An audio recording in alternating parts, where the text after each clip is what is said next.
Apibūdinti butą. Pirmiausia, pažvelkime į įvairius buto kambarius.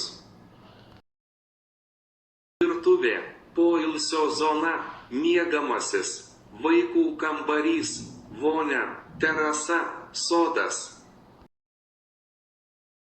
Pažiūrėkime į virtuvę, viryklė, pietų stalas, sėdynės, šakutės šaukštai ir peiliai.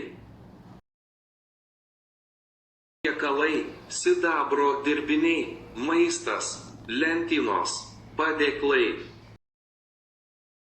Pažiūrėkime į vonios kambarį, kriauklė, dantų pasta, dantų šepetėlis, veidrodis.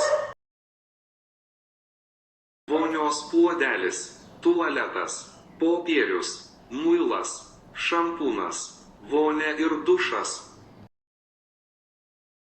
Pažiūrėkime į miegamuosius ir vaikų kambarį. Lova, naktinis staliukas, pagalvėlė, viršeliai, dviaukštė lova, žaislai. Pažiūrėkime į svetainę, televizorius, sofa, video žaidimas, konsolė, grotuvas, kompiuteris.